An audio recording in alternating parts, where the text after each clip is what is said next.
Paradontist came out okay? Did what? The paradontist come out okay? Yeah, I have some minor surgery tomorrow, but that's the way it goes. Can't get rid of it. Good teeth, inherited bad gums. All right. Remember, I'm recording this, so make That's sure we don't. okay. I have nothing to hide. All right. Give me a couple more seconds here. Okay, hello to everyone. Let me finish up a few more little house cleaning things here. And, all right, I've got Daryl at the top of the list this evening. Daryl, what have you got this evening? Hello, Scotty. Hello. When I go to search for a file,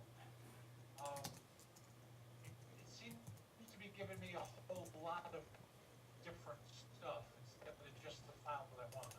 Yeah. So if I go to, well, if you want to come over, I'll show you. Okay. Give me a second. We'll move over to yourself. You can ignore that request mouse and keyboard if you want. That was an accident. I normally don't control your computer. So, yeah, we should be able to see your computer in just a second. Okay, so what I'm saying is I want to look inside of my documents for a file called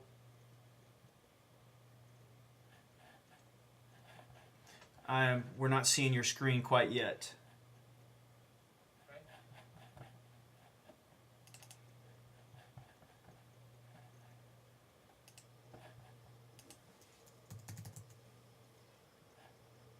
Still not seeing your screen, Daryl. Well, I said yes to both requests. Okay, let me jump back over to myself here, and I'll send that again. And it could be lagging. It could just be really slow. So let's give it a second. Okay, let me know when you see my screen again. I have not. Okay, I think that's your screen now, right? Yeah, okay. And let me try to send this request over to you again. All right. You should see that request pop up again. Yeah. Okay. All right, that time it worked. Okay, so you were talking about you're searching within the documents folder and continue. I'm looking for a file called gbsdata.mdb. Okay. Okay? Yeah. And if I look in my documents, why is it giving me all this other stuff?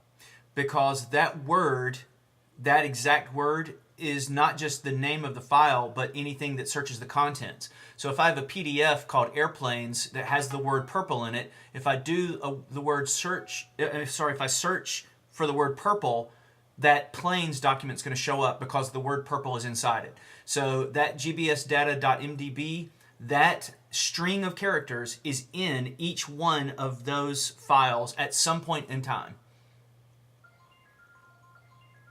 Okay? Does that answer your question? In this document, there's a gbsdata.mdb word. Most likely, yes. Okay? All right. Yep. Okay, did that answer that question for you? That answered that question. I can wait my turn for the next one. All right, let's move to Joan. Joan, what have you got this evening? I see some text messages popping up, but I was looking at some other things or some email. Go ahead and tell me what you just emailed me there. That's okay. Okay, Joanne has followed me through the first thing, which has been solved, but Apple Care has been wonderful to me, but I stumped them with something that has never happened to anybody apparently for 4 days. But they called me at least twice a day to keep me up to date. Okay. What happened was I had 15 lists in reminders, many of which all of a sudden one day they were all gone except one, which was really strange. Yeah. Okay, for long story short, 4 days later they got through to the big Kohana whatever at iCloud, and they were able to solve it, and I got everything back. Great. But so that is no longer a problem. But it's apparently never happened to anybody. I'm just that unlucky. No, that's not true. The person that you talk to, it's just never happened to. there are 7 billion people on the planet, and we have 300 million of us right here in the United States. There's another several hundred million in Russia. There's several hundred million in the UK, and China just added. Trust me, I guarantee you, you're not the only person. You can name any problem. You could say a bear came in, ate the peanut butter, poured honey all over the kitchen, and then bit my left ear, and we could find 15 other people that happened to today. So, Okay, well, Apple Care had never heard of it, but anyway, that's been solved, thank goodness. okay. Okay, here's my real question. You had helped me, I told you I was having trouble connecting to our internet. Okay. And I did what you said, and I still had a problem. So while I was on Apple Care with the other issue, I had them help me, it didn't work. Last week, when it was very, very cold, our internet absolutely died via Time Warner. Okay. Now, we're on Signature, Home, whatever, so we're bundled telephone, internet, TV. All right, so it took us 8 hours to get through to Time Warner, which was impossible. We finally got through, and a lady had me unplug this, unplug that, plug this, plug that, and it's still no better, and this is why I sent you pictures. I don't know if the problem is from my router. Their modem now is working fine, but I have to basically manually get into our walk-in power net. And I'm trying to show you how they had me change the wires. Okay, that's not a good sign that they had you change wires around. But let me just talk about what you sent to me here. And this is great, a great visual help here if we're ever going to troubleshoot networking. It's very hard for me to explain. Yeah, this makes a lot of sense. This is perfect. So I'm going to pull up this. Okay, so you have down here, if you look at my screen, of course you already see this, but if you look at my screen, you see that there is an ARIS router. Okay, now that is a cable modem and a router. In other words, that not only converts. Thank you, that's what I thought. Right, it is a modem and a router. Now, if you go up to the top here, you also have an Apple router. Now, what that means, and I deal with this every day, all day, if you have a home that has 2 routers in the house, and lots of people have 2 routers in their house, only one of those routers can be the boss. Only one can distribute out IP addresses. 192.168.0.1s or 10.0.1. something. Only one of those devices can be the boss. Most likely, if you had a conversation with Time Warner, they wanted their device to be the boss. But I think that you may know, you might not know this, in my opinion, the Apple routers are it's not in my opinion, it's a fact. The Apple routers are much better routers than that black ARIS cable modem / router. So most of the time when I work with people, I go in. I really feel about it. Yeah, well, it's a fact. I mean, you can't debate it. That ARIS modem router has to stay in your life. But most of the time, without even talking to people, I turn that router off. And then I say, okay, we're going to use the Apple Airport Extreme router that you already have. So what very well may have happened is they may have, there's a lot of things that could happen. If you have 2 routers that are broadcasting the exact same name, so if this says, hey, I'm Joan Network, and this white one up here says, I am Joan Network, then you have a problem. You cannot mix apples and oranges. You can't have a Netgear router and a Linksys router saying that they're the same thing. It's just, you're a catastrophe because it's going to happen. So what has to happen, you see on the back of this black router, you have multiple cables coming through, multiple Ethernet cables going out. In my opinion, there should only be the black one. Scott, when this happened, Werner, who has my previous computer, his computer was working fine. None of our other devices were working. Yeah. And his was plugged into the ARIS. Yeah. So the lady at Time Warner had me plug mine into the ARIS. Now my Airport Extreme is just blinking on. Right, because it's got the wrong internet connection. It's kind of like, you got a plumber in there, and the plumber just rearranged all the pipes, but one plumber wasn't talking to the other, and now you got a pipe going to the kitchen and one coming down to the bathroom.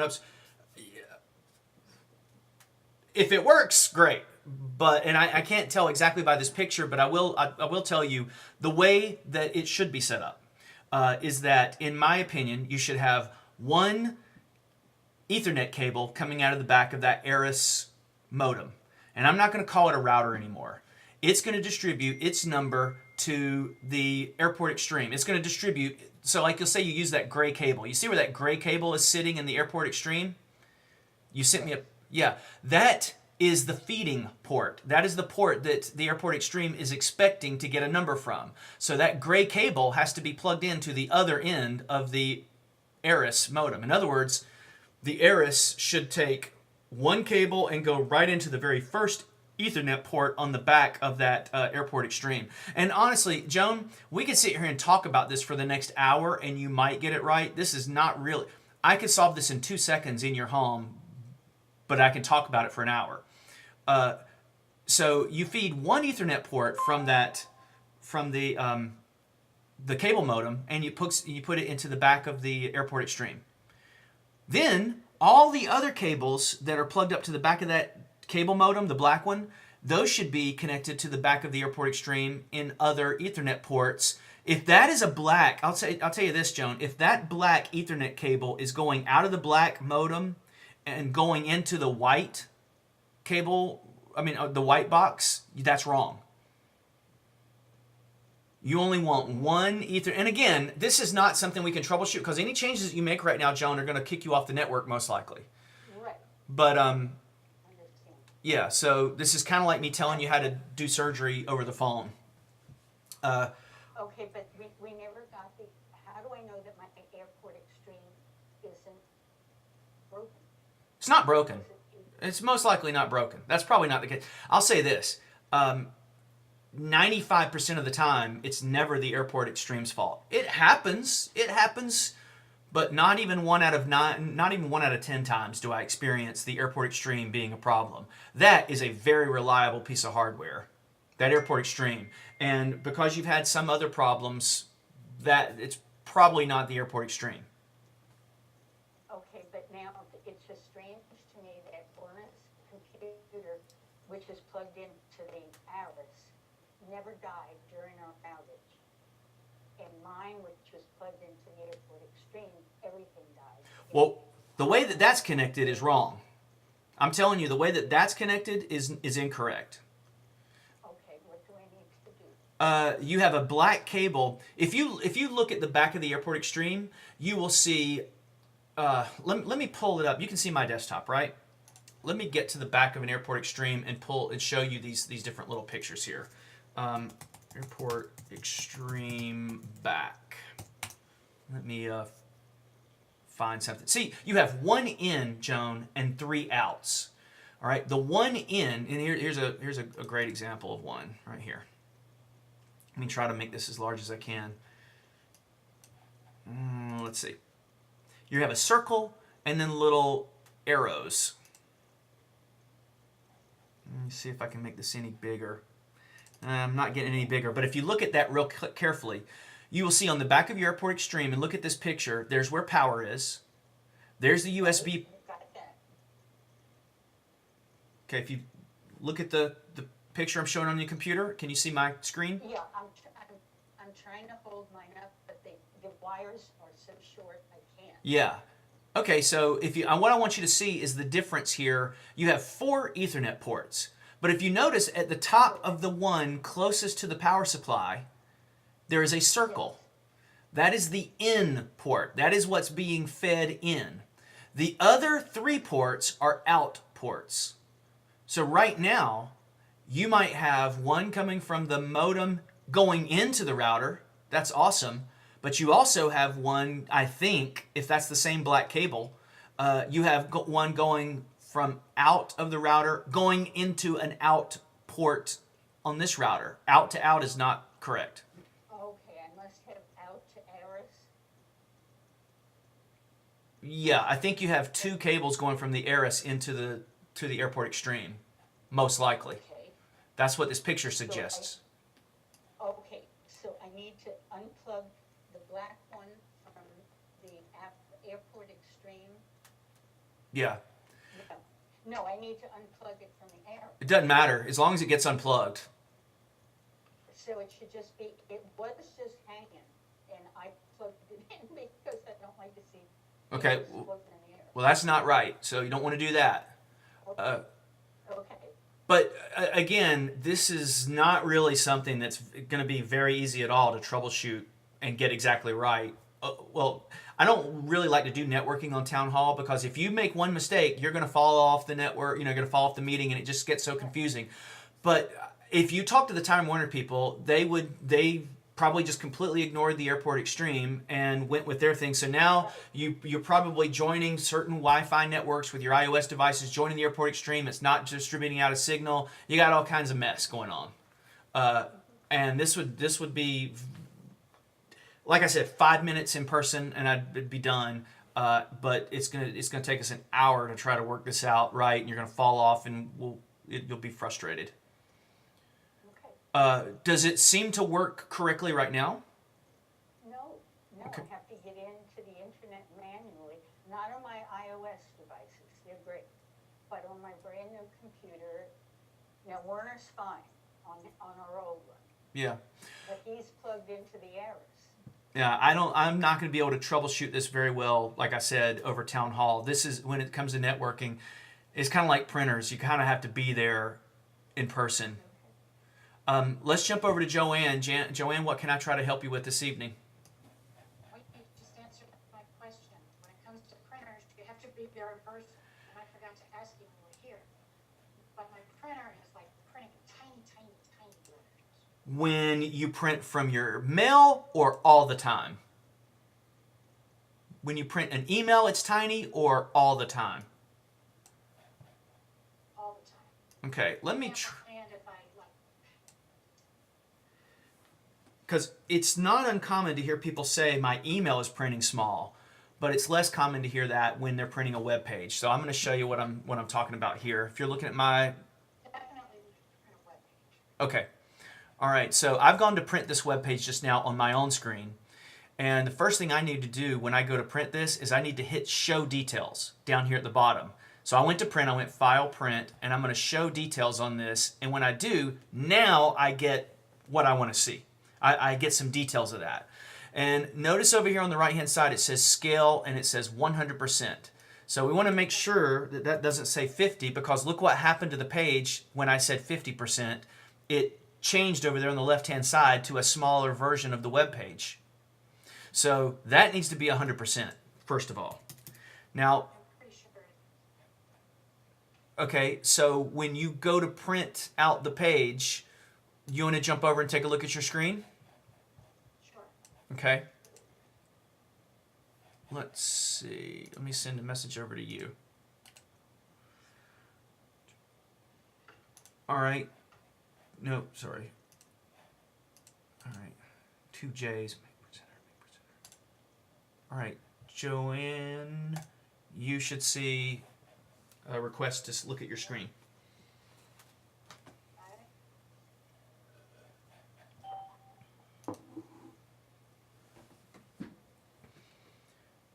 it? Okay. Open up another web page. So you can go Command N to open a web, or actually go click on Safari first so that you're in Safari. Because in the top left-hand corner, you're in GoToMeeting right now. So there you go. You can click on Safari. That's fine. And, okay. Let's say we're going to print this page. So File, Print. Wait, the GoToMeeting page? Yeah. We're not going to actually print it. We just want to look at the settings. So File, Print, or Command P.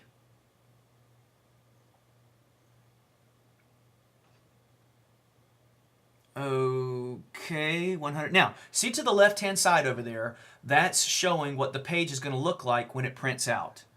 Okay. Is that acceptable for you, that left-hand column, I mean, the left-hand side over there? Well, is it, I mean, I'd have to see it. Is it like what I'm seeing on the screen? It should look exactly like what you're seeing over here on the left-hand column of that window. So there's a picture of this GoToMeeting page on the left-hand side. You see what I'm talking about? move your mouse to where I'm talking about. Yeah. So when you print, that's what that page should come out as, is exactly what that looks like.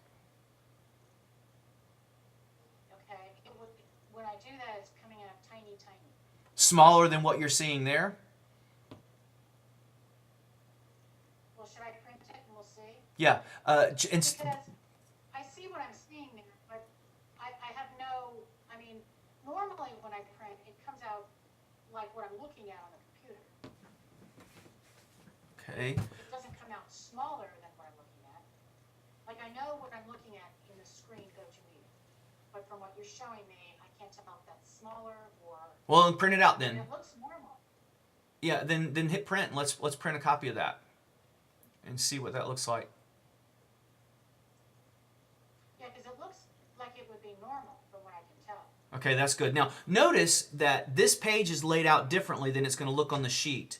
You might need to, if it rearranges it on the page and it doesn't look exactly like the web page looks, then you might need to install the latest driver for the printer. Now, these days with 10.9, that should happen automatically. But did that print out and tell us what the printout looks like?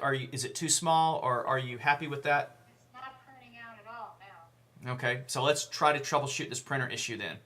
So click that page to get us back to your desktop.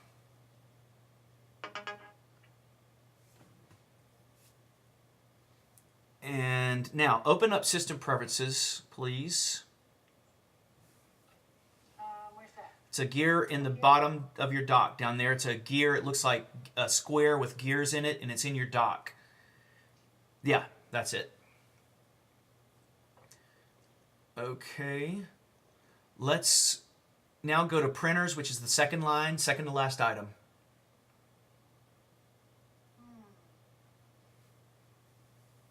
Second line. Okay. Yeah, there you go. Okay, you have an Epson printer or a Toshiba printer. Epson. Oh, Kodak. Okay. See that yellow circle over there? That's telling us something's wrong. The printer is not happy, or the computer's not happy. Somebody's not happy. So the bottom left-hand area down there, there's a minus key. Let's minus that out. Let's get rid of that printer. All right, and delete that printer. Now we're going to hit the plus sign after that's done, and we're going to try to add it again. But before you just go adding it, just hit the plus sign and don't do anything else. Now, you see it says nearby printers down there, but it also says add printer. I want you to choose add printer. Okay, now we're going to get a new window, and we see that that's connected through USB. So I want you to click the Eastman Kodak that says USB to the right. Okay, now that goes, now down here, you see where it says choose a driver or print model down there? Yes. That tells me that the printer driver is not there. So what I want you to do, and that looked like what the case was when we went to print out, and that page laid out on the left-hand column didn't look exactly right to me. That kind of was telling me, you know what, the print driver doesn't look to be up to date. Now go to the black apple in the top left-hand corner of your computer. Select About This Mac.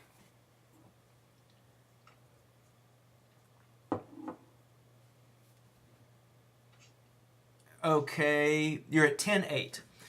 What I would suggest, if you are in the market, and you should be, if you are in the market to update to 10.9, which is the latest version of the operating system, Joanne, I would go ahead and update the latest version of the operating system before you even deal with the print driver. Because updating to the latest version of the operating system may actually, first, solve this problem.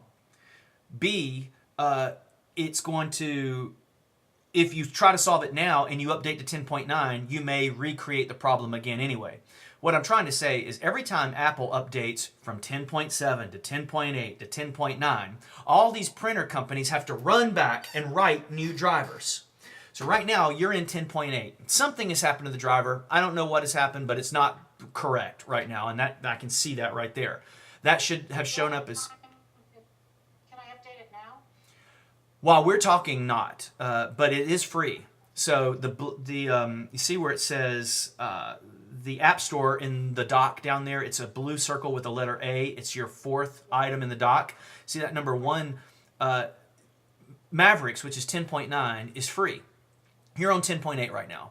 One of the things that every time they update the operating system, the drivers are rewritten and things. So if I were you, I would first update to 10.9, and then you will send me an email telling me that you don't like the way something looks, because that's what everybody does. They always send me an email saying, well, since I updated to 10.9, this has happened.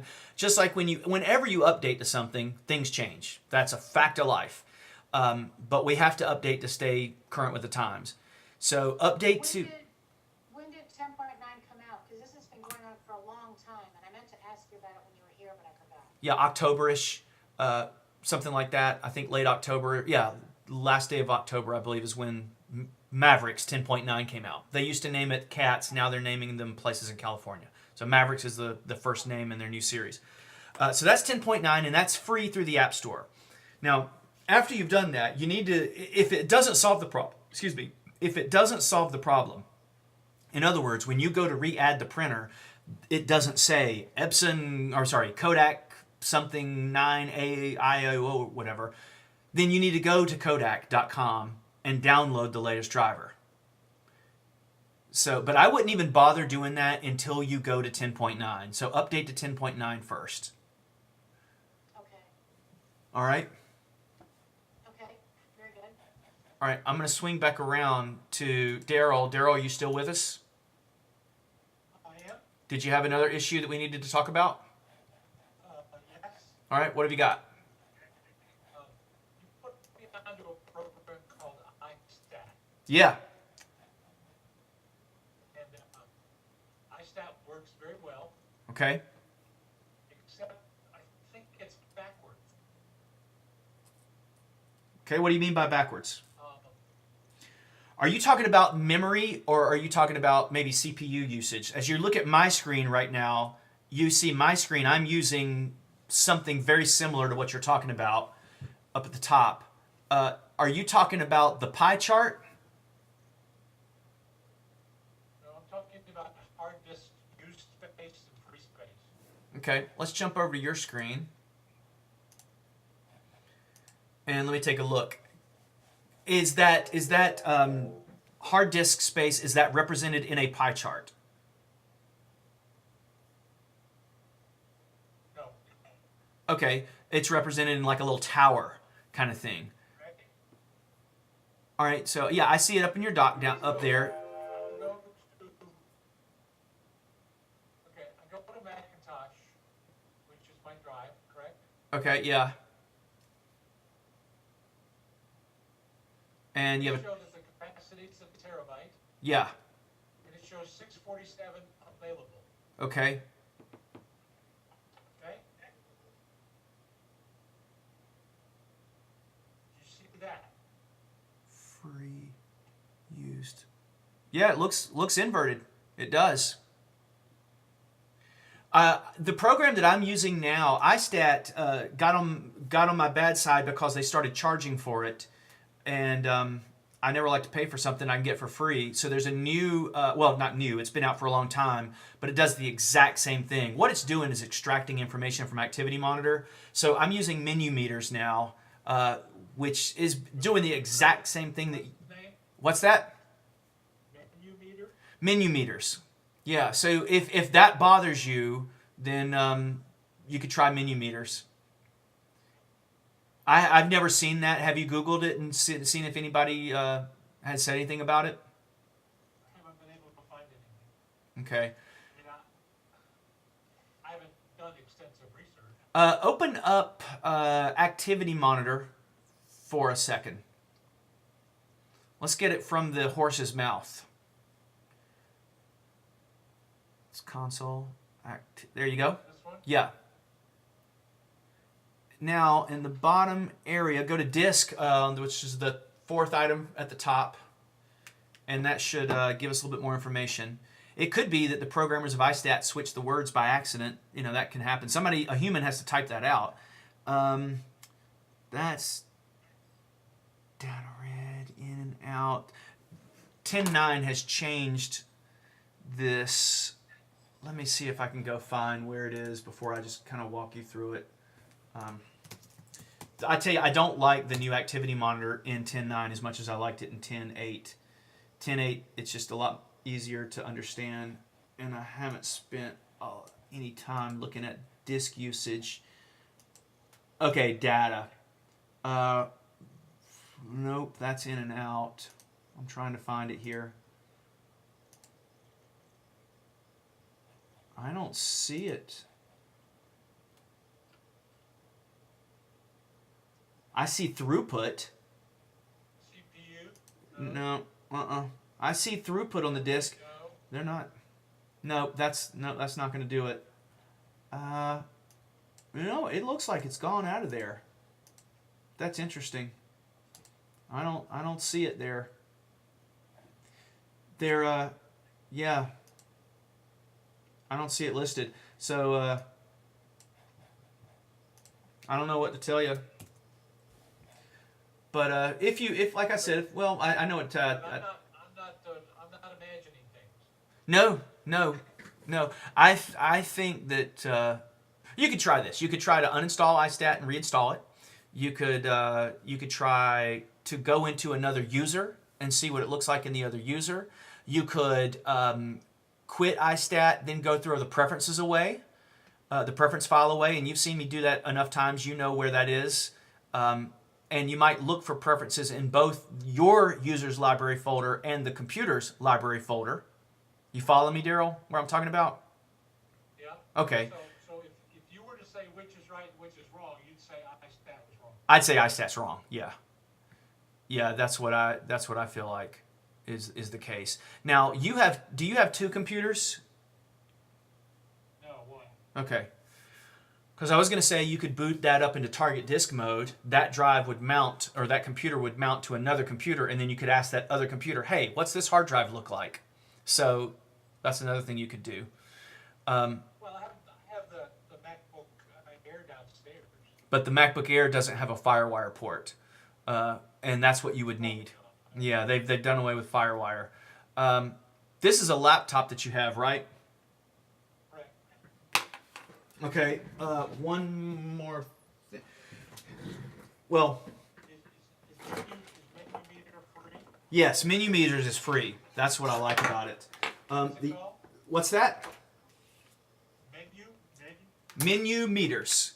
The other thing you could do is take your drive out. Daryl, if you're looking at my screen, if you had a little enclosure like this, you could plug that drive up to that, plug it up to your MacBook Air, and the MacBook Air would mount that hard drive, and it would tell you all about that drive. Or if you see me in the next few months, but I wouldn't worry about it too much. And go check out Menu Meters and see what it's like. You need to uninstall iStat before you install Menu Meters. And the thing about iStat is I think after iStat 3 it's paid, but iStat 2 was free.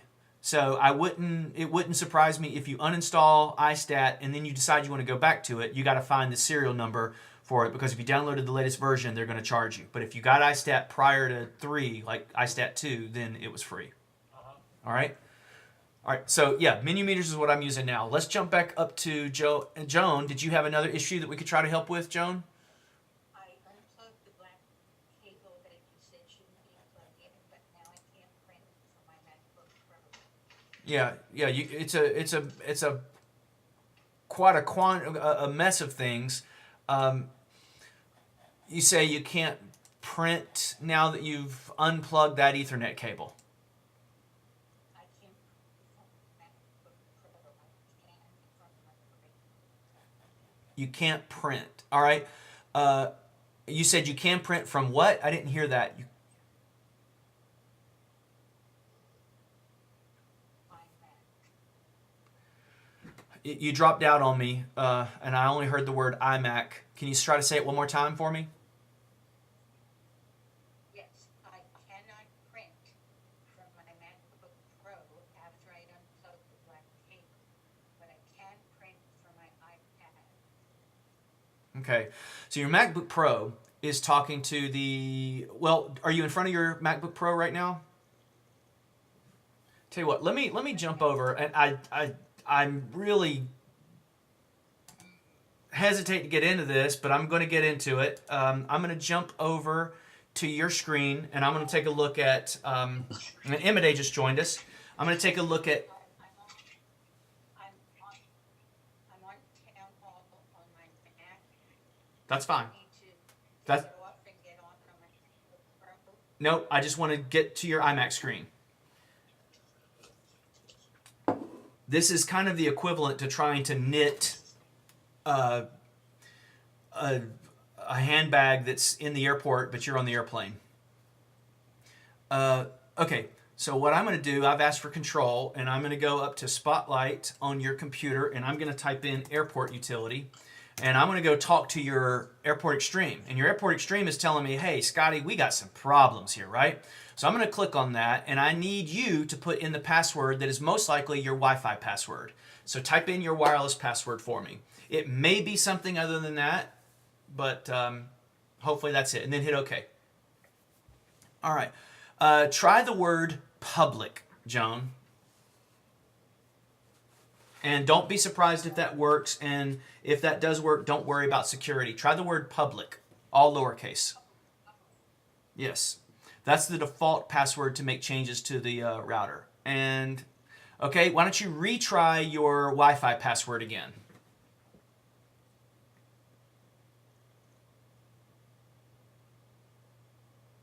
All right. Any other ideas on what that password might be? No, because we bought it 6 years ago and I've never had a problem. And you tried the word public, all lowercase.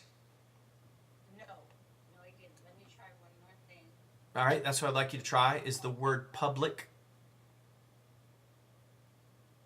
Try the word public, all lowercase.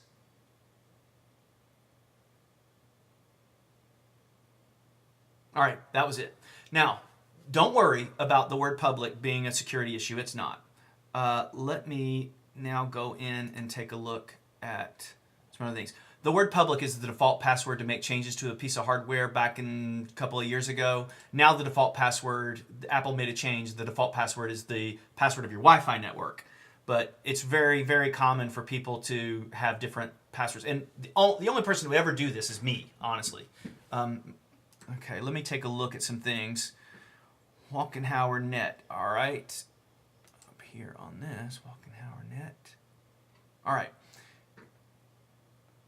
Now, one of these may be, and I'm not sure, but one of these, it may be the Motorola. One of these may be that Aris.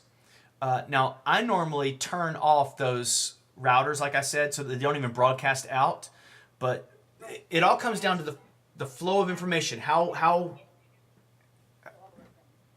information flows through flows from your modem to your router to everything else. So, and it needs to go A, B, C, D, E. And what has happened in your home, somehow or another, it's gone A, D, B, F, C. You know, everything's out of order.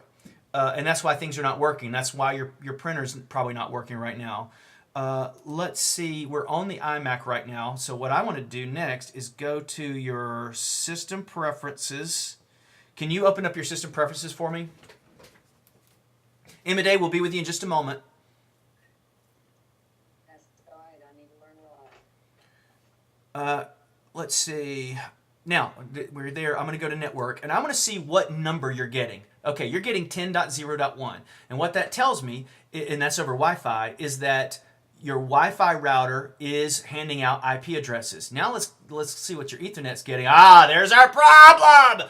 There's the problem! You have multiple card dealers, Joan.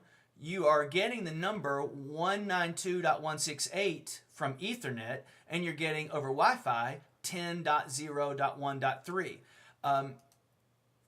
You have multiple routers in your house that you have two bosses. I equate routers, and this is a perfect and exact analogy, to card dealers in Vegas. And you may have heard me say this before. When you sit down at a table in Vegas, you have one card dealer, and he has one deck of cards. And that's the exact same way your home network should be. You should have one router that hands out the numbers. And right now, you have a router that's passing out a deck of cards that are 10s, and a router that's passing out a deck of cards that are 192s. and that's confusing. So what that tells me is that this computer that I'm looking at right now is hardwired with an Ethernet cable to the back of that black cable modem. The cable modem is giving out 192s. Your MacBook Air or your MacBook Pro that's floating around wirelessly is only talking to Wi-Fi, and it's getting a 10. So your first problem in the house is that you have two bosses. And before you even talk about printers or anything else, that has to be solved. You need one boss. Either everybody in the house needs to be 192s or everybody in the house needs to be 10.0s. Now, sometimes people say, well, I want my, how do I say it, my Time Warner cable modem to hand out the numbers. Well, what you could do, and check this out, if you go to your Airport Extreme and you go to Edit, and by the way, that's what that error is telling you right there. That number 1 is saying double NAT. And double NAT stands for Double Network Address Translation. And what that means is that there are two bosses right now. And it's trying to say, it's not doing a very good job of explaining it to you, but there are two car dealers in your house right now. And so everybody's confused because there's two ace of spades on the table. And when there's two ace of spades on the table, somebody's not happy. So I'm going to show you what you could do, but I'm not telling you to do this. I would do this in person. Under network, see that little that set right there, that DHCP? There is a word right here that says bridged.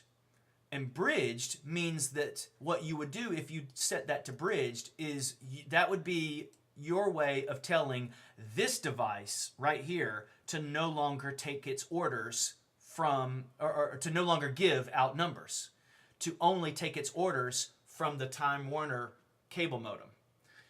I don't like to do that because I'd rather the Apple Airport Express or Airport Extremes give out the orders, give out the IP addresses. So again, there's exactly your problem. You have a device giving out 10.0s and you have a device giving out 192s. And one of those devices needs to be told to calm down, be quiet, and take your orders. What I would do if I were in front of you right now is I would unplug everything from the back of that Aris, and I would plug one Ethernet cable from the Aris into the Airport Extreme, and then I would plug everything else to the back of the Airport Extreme. So the Airport Extreme, what it does is it takes one number, which happens to be a 192.168.0 number, and it says, okay, we'll take that one number and we will hand out our own numbers. But right now you've got some devices connected to the Time Warner box, you have some devices connected to the Airport Extreme, and you've got two bosses. That's networking 101. And that's why, by the way, Joan, I normally don't even talk to people about it when I do it. I just turn it off because everything that I just said for the last 5 minutes, they wouldn't understand. People, that's what I'm talking about right now is very difficult to understand. I mean, for a normal person, you know, we've talked so much about a lot of things on these town halls that I don't feel uncomfortable going that deep with you about it, but that's the issue. And as soon as your Time Warner people started working, they maybe had you crisscross the wires, and it could be that the Airport Extreme is bad. I have no idea. Oftentimes, I take a pin and I reset it. And as soon as I reset it on the back, everything's fine again. But I have a lot of faith in the Airport Extremes. I have a lot of faith in them. And you've probably heard me say that before. All right. I'm going to jump back over to Joanne. I'm sorry, Imade. Imade, what did you have for us this evening? I don't even know where to start. Well, first we'll start with how was your trip you went on a trip to the beach recently. How was that? Yes, and I could not, because I don't know what was wrong down there, but I could not connect this computer the way it ought to be connected down there. I don't know what I was doing wrong, but I could not get it right, and you need to tell me what I do when I plug it in there. What should I do immediately to get it on that network? Okay, let me pause you for a moment and ask you. Let me ask you a couple. Like when I came back here and I just, okay, I'm going to ask you a couple questions. Did you take your iPad with you? I did. Did your iPad connect to the internet okay while you were at the beach? I didn't try it. Okay. Too busy trying to work on the computer. Okay. So when you got to the beach, Did. well, yeah, but that could have been through your 3G connection. When you got to the beach, I'm trying to ask probing questions right now, Imade, to find out more about your Wi-Fi network, to see if I can gather any proof that your Wi-Fi network was working properly. When you got to the beach, you took your laptop with you. You opened up your laptop, and then you just told me that you plugged it in. Do you mean, Imade, that you plugged it in with an Ethernet cable, or are you talking about you plugged it in to power? What are you talking about when you say you plugged it in? I had it on power, and I connected it to the docking station at the beach. And when I did Okay, let me pause you. I looked at the Wi-Fi network. All right, let me pause you. When you said you connected to the docking station, I think what you mean to say is that you connected it to a monitor. Yes. Okay, all right. That may have had some other keyboards and things. Okay, so when you did that, you were unable to get online. Well, I think I was, but I couldn't get to the local network, and it's like, since I got that extra power, it's not recognizing things. Like just now when I went to go meeting, I usually go to your web, your contact, and click on the sales consulting from your name, and it goes to go to the meeting. And this time when I did that, it said that I was clicking on it for the first time. Did I trust it? Yeah, that's okay. And I said, yes, let it go. And it did, but why did it have to say that I trust it? I'd already been on it, and I've been connected before, but it sounded like it didn't know I'd ever been connected to it. Okay, what has happened here, what Emine's talking about is she's getting a message saying, do you trust this? Or should we allow access to that? And all of us, and Joanne, you're going to see this actually, when you update to 10.9. I think part of the information here that other people don't know is I took Emine's computer and I gave her a larger hard drive. I think a 1 terabyte internal hard drive. So when she says more power, what she means to say is she got a larger hard drive in her laptop. And now, well, the other thing that I did is I updated her to the latest version of the operating system. When you get to the 10.9, one of the things that Apple has done is they have now made it to where we have to agree to even more terms these days. Because the last thing that Apple wants is to be liable for anything that happens on our computers. And they shouldn't be liable. But their lawyers have taken a much larger role in the operating system.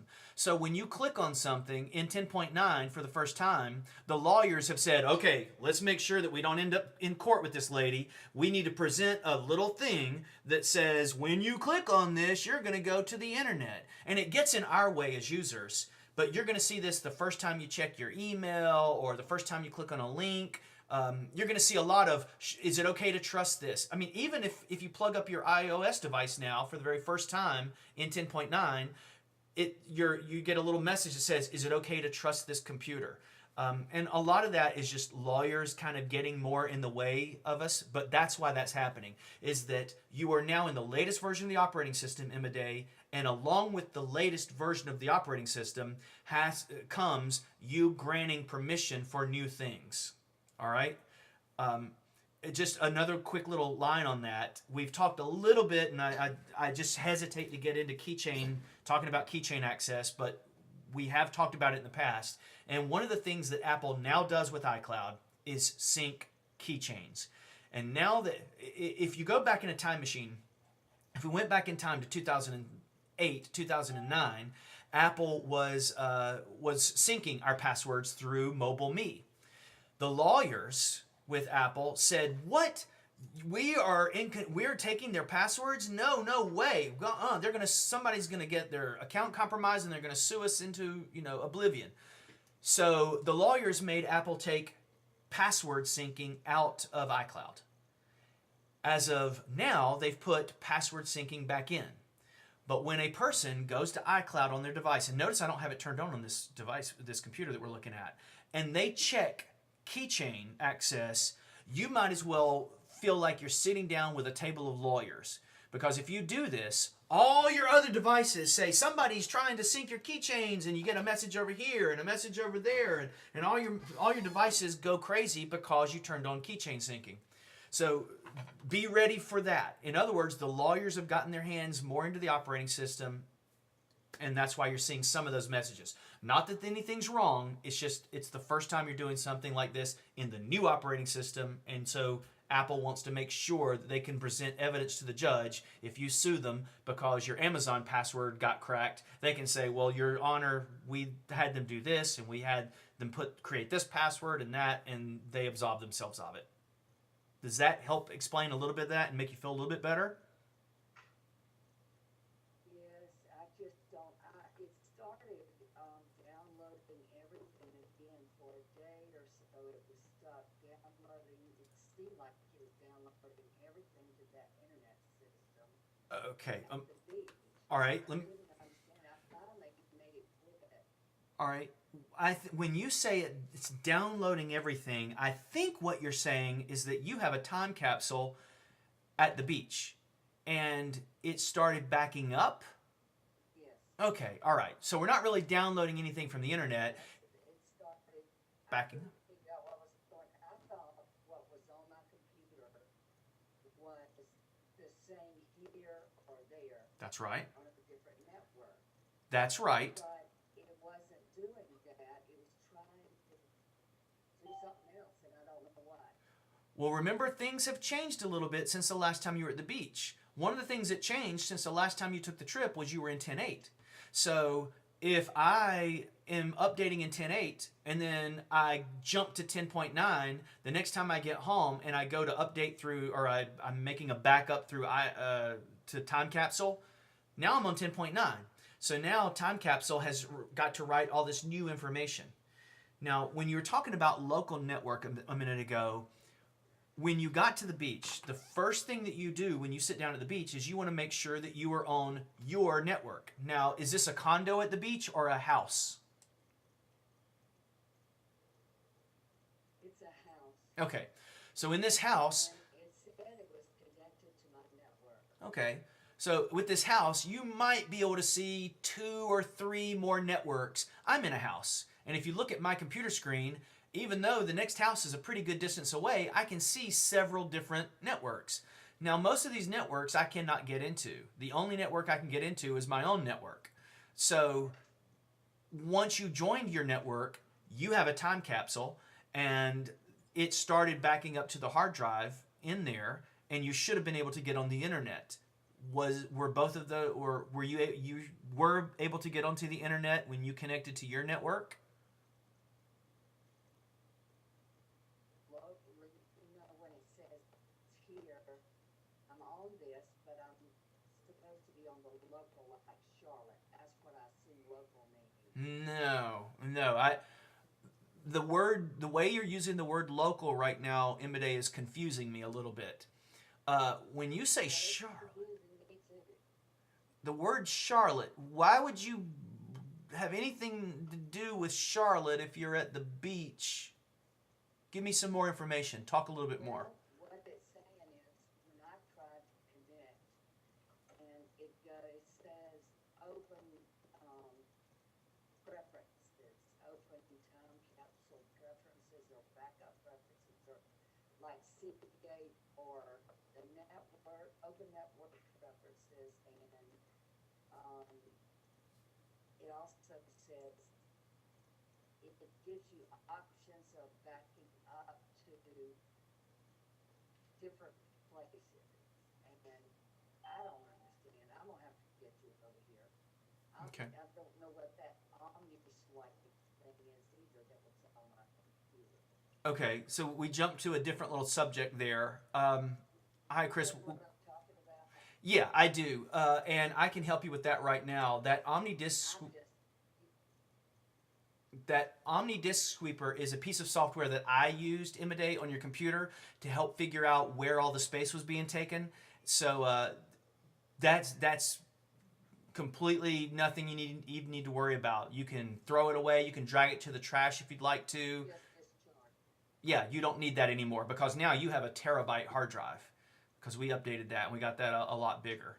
I need to get you over here so I understand what I'm doing. Okay, we'll talk more about that local network issue. I want you to bring that back up to me because I think you might be confused on network, how your computer connects, and what is actually supposed to happen when you get to the beach. Because I think it's a lot more simple than what you think it is. I think you're right. Yeah, I messed it up. you're one of these people that sometimes digs farther than you need to. And I'll point to remember when you completely took the operating system off your computer once and Apple put it back on for you or something. So you sometimes get yourself in trouble a little bit, I do. but it's a little bit easier than you think it is. Mr. Kibler is here. What can I do for you today, Chris?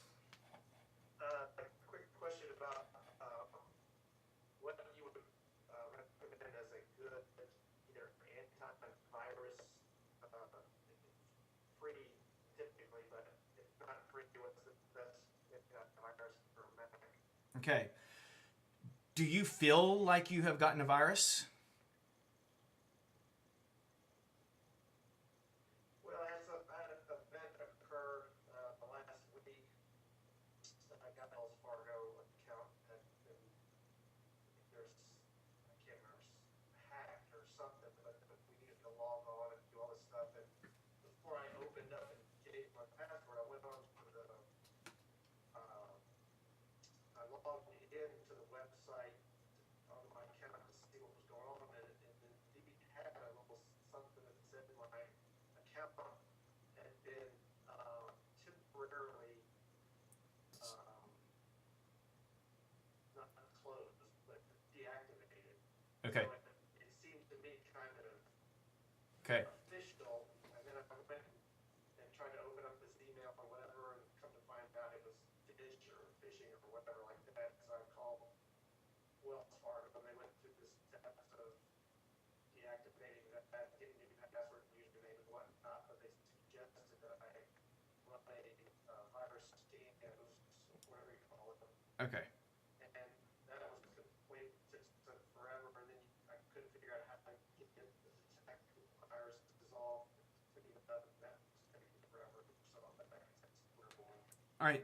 This is a really good point and a good discussion to have. Let me kind of break this down into two pieces. It's still today in 2014. I feel very strongly that you do not need antivirus for your Mac. What we do all need, and you've all probably heard me say this before, is very good common sense that we don't be tricked.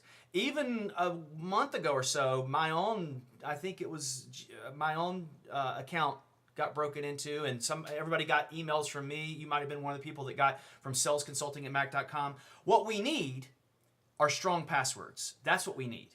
We need very strong passwords that do not exist in the dictionary. Because if I want to get into, say, your Gmail account might be butterfly1968 as the password. Well, I know that everybody uses 2 digits at the end of a word, or 4 digits at the end of the word, like the year they were born, and the word butterfly is in the dictionary. So if I throw the entire dictionary at your account through a little program that I might run, eventually I'm going to hit the word horseshoe 1937 because my computer can run through that many passwords at one time.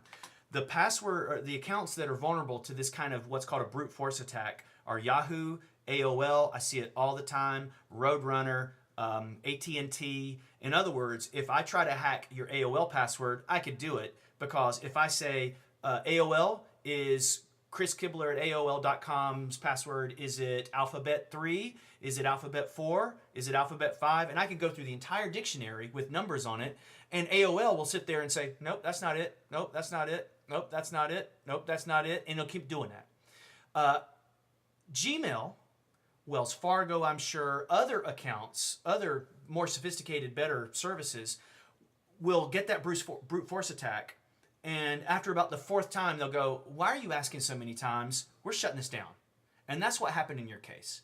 Someone most likely attacked your account several times, and then the account holder, which was Wells Fargo or whoever, Bank of America, it said, this has been asked too many times. We're shutting it down, and we're going to contact you another way and see if we can get you to. So if you change your password to something that was something other than the dictionary along with numbers, then you're a lot more safe. If you use the word butterfly and capitalize the L, that is not in the dictionary, and that's a lot more secure than just the word butterfly with a capital B. So that's why we have to do that these days.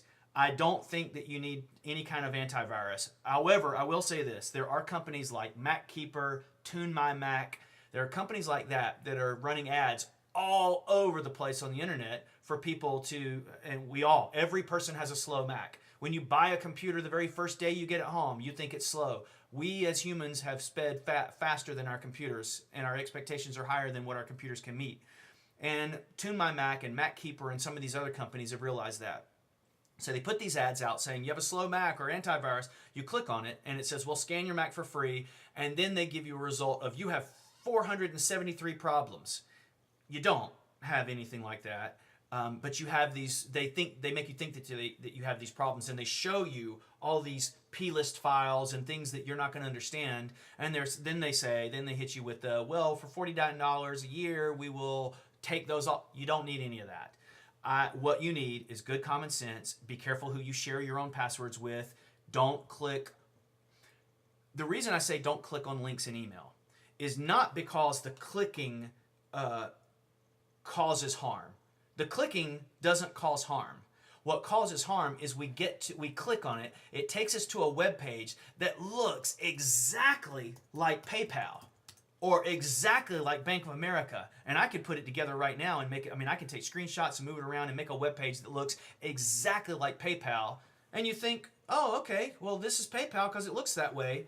One of the things that I like to do, by the way, is I always like to have, you see at the bottom of Safari down here, that little bar that's gray? Most of us don't have that bar because most of us don't have under view in Safari, they don't have status bar turned on.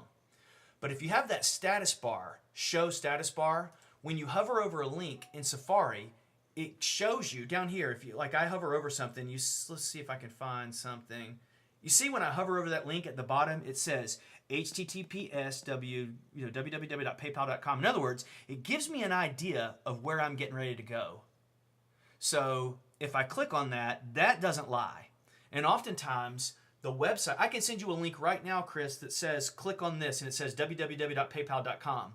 But it takes you to www.paypal.com with 2 P's, and you don't even notice it, or 2 L's, you don't even notice it. And it looks exactly like it. You put your password in and you put your username in, and that sends it back to me, and now I've got your stuff. So I really do not think you need any type of security like virus protection, anything like that.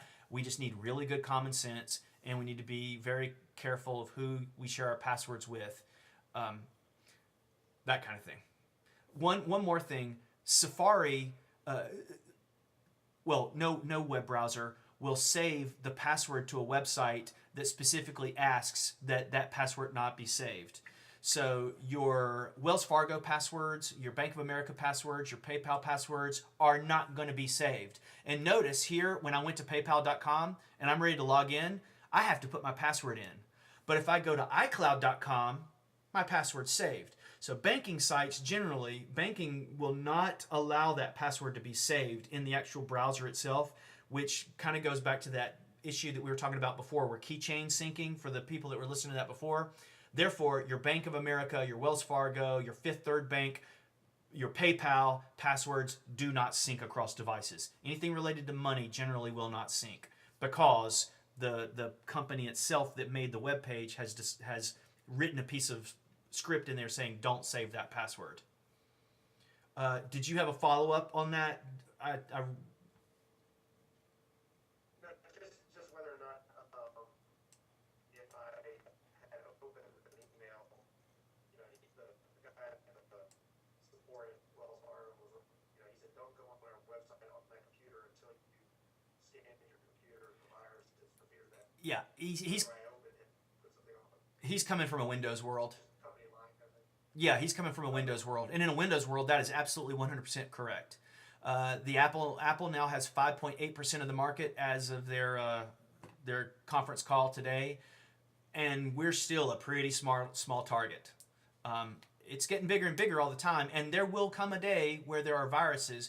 But the fact of the matter is, the only way you can really get a virus, and I could get in trouble if my colleagues heard me say this, but for 90%, this is true. The only way you can really get a virus is if you install it yourself. You would have to install the program yourself. Because for a program to run, you have to present it with the admin username and password, or really the password. So anyway, I could go on and on about it, but I think you're totally fine. It's good to be cautious. Just make sure that if you click on a link to something, honestly, the better thing to do, even if I sent you an email and I said go to salesconsulting.com and I have the little link in the email, the smarter thing to do would be to open up Safari and go www. And then type it in yourself, Bank of America. And if Bank of America is smart, they will have bought Bank of America with 2A's.com, Bank of America with 2K's.com, Bank of America with 2B's.com, so that it's less likely that they're going to be spoofed. Let me just try that right now. Bank of America with 2A's.com. And I'm going to try to go to Bank of America with 2A's.com, and let's see where it takes us. Okay, it takes us to this, which is just what happened is somebody bought that domain name, and it's not Bank of America, and they place these links here so that if I click this link, they're squatting on this site, and if I click this link, it's not doing me any harm. I'm not revealing any information, but Chase is advertising through this site. Now, they don't even know that they are, but they're just trying to push advertising through this, and they just got paid a fraction of a cent because I clicked on that link. Clicking on the link itself doesn't cause us any harm, but if I then am fooled and it says sign into your Chase card and I put in my Chase card information, then I'm being a little naive. All right? Guys, I'm going to get out of here so I can get back to other things. Wait, Scotty, I got a quick question. Okay. You never came back to me. My iOS devices say that everything's up to date. Do I need to download Mavericks or 10.9 first on the iMac and the laptop before the iOS devices take it? Your iOS devices are iOS devices say I'm up to date. yeah. At Those 10.7. Yeah, those are two different operating systems. Right now, there is an iOS operating system for iPads and iPhones, and then there's a computer operating system for our computers. That's 10.8, 10.9. So the two numbers that I'm talking about. But you mentioned earlier 10.9 on an iOS device. No. If I did, I was mistaken. 10.9 is for the computer. So the two numbers that you need to consider, we all need to understand and consider, are iOS 7 and 10.9 Mavericks. Those are two different operating systems. And if you follow this, every year they're getting a little bit closer. And in about 3 years from now, Apple is going to make a gigantic announcement saying, now there is one operating system. And what's going to happen is our computers will look and feel like our iOS devices. Our iOS devices are not going to look like our computers. Our computers are going to turn into these. And you won't... And we're getting closer and closer to that. We don't need folders. We don't use folders on an iOS device. We have no need for folders. If you want a document, you open up the document program like Pages, and there are all your documents. But we still think in terms of folders on our computers. So Apple is very smart. They could pull this trigger right now, but they would make people like me very, very mad. So they slowly are moving us toward that, and then we're all going to become one operating system. One of the reasons Windows 8 failed the way it has failed is that they jumped the gun on it. They tried to make Windows 8 all mobile. So for those of us who still use a mouse and a keyboard and we install Windows 8, Windows 8 is a touch operating system. So it doesn't make sense as easily with a mouse. As a matter of fact, in Windows 8.0, Microsoft took the desktop away. You could get to it if you click through, but they took the desktop away. So people using Windows 8 went, where's the desktop? How do I get back to just the desktop? So in Windows 8.1, they put everything back kind of the way it was. So Windows is trying, but they're doing it too soon and frustrating. So that's going to become all one. But for now, you got to still update your iOS devices. Right now we're on 7. You have to update your computer to 10.9, which is Mavericks. All right? Can I update the laptop and the iMac at the same time? Yes. Just know that you're pulling about 4 gigs of data on this computer from your internet. You're pulling about 4 gigs of data from the internet on that computer. That means you've just downloaded about 8 gigs of data, and your ISP, whether it's Bell South or AT&T or My Connection or whoever you use, might throttle you. They might go, why is this person downloading 8 gigs of data? We're going to slow them down. So that could happen. It does happen. Okay, All right? so I'll just do it 7. Yeah. Thank It you. just take a while. All right, we'll see you guys. Bye. Okay.